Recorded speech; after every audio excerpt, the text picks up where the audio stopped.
Hi everyone, it's Miss Rossi. Today we're going to be talking about shapes as we make an abstract picture. What you'll be needing today is your shape paper from your art folder. This should just be a plain white piece of paper and it should have a colorful wire attached to it that we're going to use to make some of our shapes. You can get rid of the paper clip because we won't be needing that. You're also going to need a pencil, an eraser, and something to trace your drawing with. I have a Sharpie to trace with today, and we're going to be using some watercolors and washable markers next week. So you want to pick something to trace your picture with that is permanent, whether it's a permanent marker like our Sharpie or a pen. It could even be a dark colored pencil. So today we got to learn about the artwork of Yayoi Kusama. She creates these beautiful abstract paintings that use organic shapes, dots, and bright colors. Now today we're going to talk about the difference between organic and geometric shapes. Now when it comes to shapes, geometric shapes are shapes that we have common names for that we use in things like math and science. So we have circles, squares, rectangles, triangles, all of those shapes that you have names for, we consider geometric shapes. Now on the other side, we have organic shapes. Organic shapes are shapes that are more free form. They're flowy, they don't fit into any specific category like our geometric shapes do. They're typically things that you can recognize in nature and in real life, like cloud shapes, leaves, trees, handprints. Those kinds of things would fall into our organic shape category. Also, just random kinds of blob-like shapes that we'd use in our abstract pictures. So today we're going to focus on our organic shapes. So we're going to make more free-form shapes that can't be categorized like a circle, square, rectangle, triangle. So you guys have a colorful wire today. I'm going to unwrap mine. And I am going to start by just twisting both of those ends together, wrapping them around itself, because we're going to use our wire today to bend into different kinds of organic shapes. Now, if you don't have this at home, you can always just draw your organic shapes freehand with your pencil and that'll work just fine. So now that I twisted both sides in there so I don't have two ends flapping around, I have this big, round, almost circle-like shape. And I'm going to bend and twist this to create different kinds of organic shapes. So right now, since I have more of like a circular shape, that's more of a geometric shape. So I'm going to bend and twist my wire to create something different. I'm going for kind of like a big blob-like shape. Now I don't want it to twist over itself. I want my line to be continuous all the way around the outside. It shouldn't really overlap or cross over. Like I don't want to twist it like that because that would turn into two shapes once it crosses over. But I'm just going to hold it down on my paper, moving it and bending it to create a shape that I would like. And it could really look like anything. Let's see.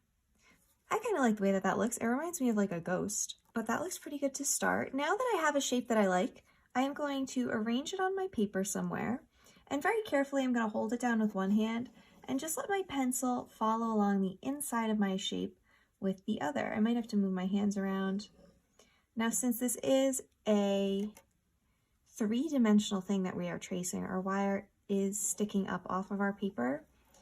It's a little trickier than tracing a flat piece of like cutout paper, so you might have to move your hands around.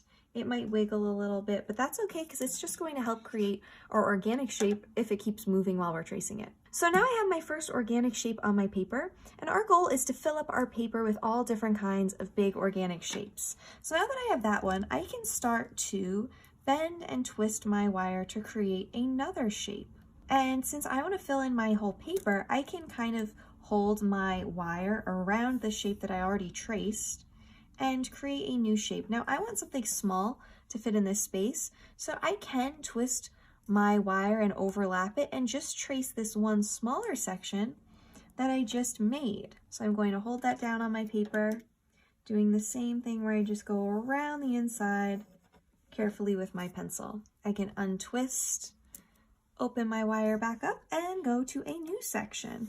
Now, if you want to add some of your own organic shapes on here and not use your wire, you can always go straight in with your pencil and create your own little strange blob-like shapes as well. And your organic shapes don't have to be round. They can be spiky around the edges and have hard lines and big corners too. I think with the wire it is a little bit easier to create shapes that are round, but you can always fill in your gaps with other shapes that you're drawing on your own. The wire is just a fun way to explore different kinds of organic shapes. So I am going to keep bending and twisting my wire to create different organic shapes that I can use to fill in the rest of my paper. And you'll notice as I am placing and tracing my organic shapes, I am not letting my shapes touch. I want to leave some space in between my shapes. So even though I'm filling up my paper as best as I can, I also want to make sure there's gaps in between the shapes that I'm making.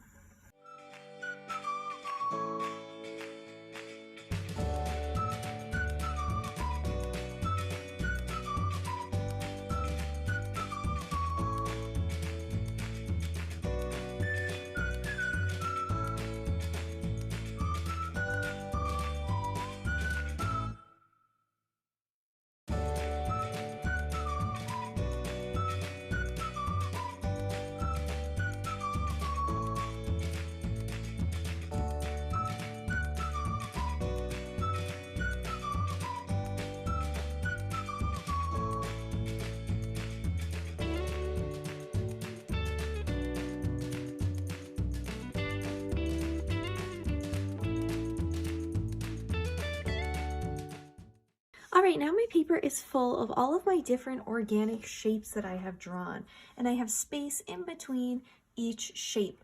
I don't need my wire anymore, so I can wrap that back up and save it for another project in the future. It's always a cool thing to use to make different kinds of sculptures. But now what I'm going to do is use my Sharpie to just trace over all of my shapes so they're going to be easier for me to see before I start to add some of my other designs. So with my Sharpie, I'm just going to go around right on the top of all of my pencil lines. And this is a good way for me to check to make sure that none of my shapes are touching, none of them are overlapping, and that there is space in between them.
After I traced everything with my Sharpie, I went in with my eraser and I erased any pencil lines that I can still see. Now it's a lot easier for me to see all the different organic shapes I drew on my paper. So the next thing I'm going to do is with my pencil, I'm going to add even more organic shapes to my picture. So I'm going to go around and see where I can fit some smaller shapes inside my larger ones. Now you can create patterns as you're filling in your organic shapes, or you can just create more little abstract blob-like designs. It is up to you. And if you want to mix in some geometric shapes, I think I'm going to put some circles and ovals inside of mine like our artist did with her paintings. But we just want to fill in some of our shapes to give them a little bit more character so they look more interesting on our paper. I think I'm going to make these geometric shapes that I created turn into organic shapes. So they're going to start out as circles and ovals, and they're going to turn into these big blobs. But you can decorate yours however you would like. If you want to leave some of your shapes empty on the inside, you can do that too. I think I'm going to leave a few of mine empty. I think with some, I'm just going to kind of create an outline inside of it, repeating that same shape a couple of times.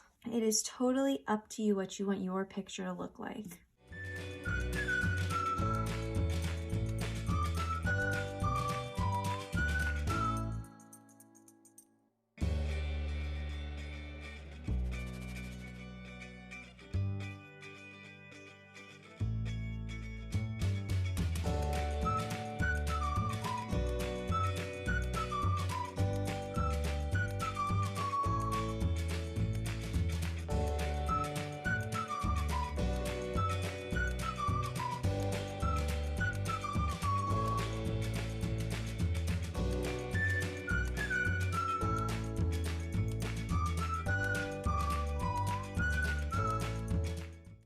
Alright, now that I've added different kinds of shapes inside some of my organic shapes, I left a couple of them blank, but otherwise I added patterns or designs inside of my larger shapes. And the next thing I'm going to do is I'm going to use some straight lines to create some extra designs on the outside of my shapes. So I'm going to pick some of my favorite organic shapes, and I'm just going to do little lines going around the outside. And I might get close to some of my other shapes, so it's okay. I don't mind if those lines connect, but I kind of want some extra designs happening here.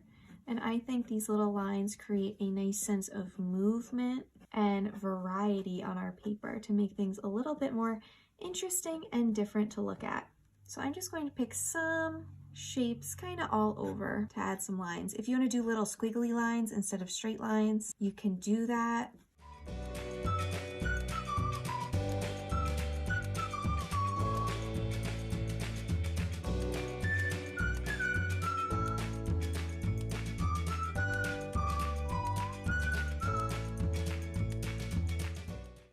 And then around some, instead of doing little straight lines, I'm going to do a bouncy line to make a more petal-like edge around my shape. So it's almost like a bunch of little half circles.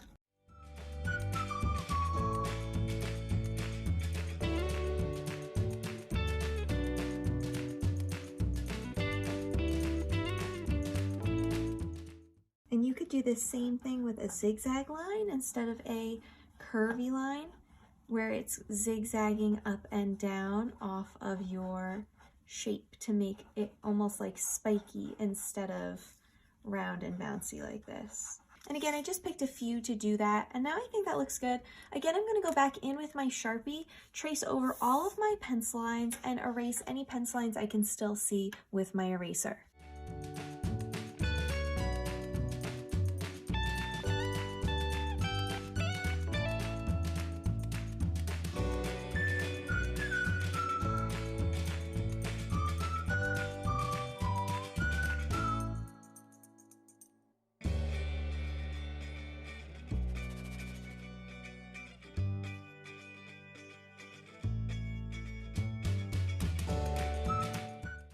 And that is where I'm going to stop for today on my picture. After I finished tracing with my Sharpie, I went in with my eraser and I erased any pencil lines I could still see. If you have any finishing touches you want to add where you think any little extra details might help create your abstract design, you can do that now with your marker or your pencil, but I'm going to leave mine the way that it is. Next week, we're going to be adding color to our picture, so I'm going to save this in my art folder until next time. Since we are finishing our project next week, you do not need to hand anything in today.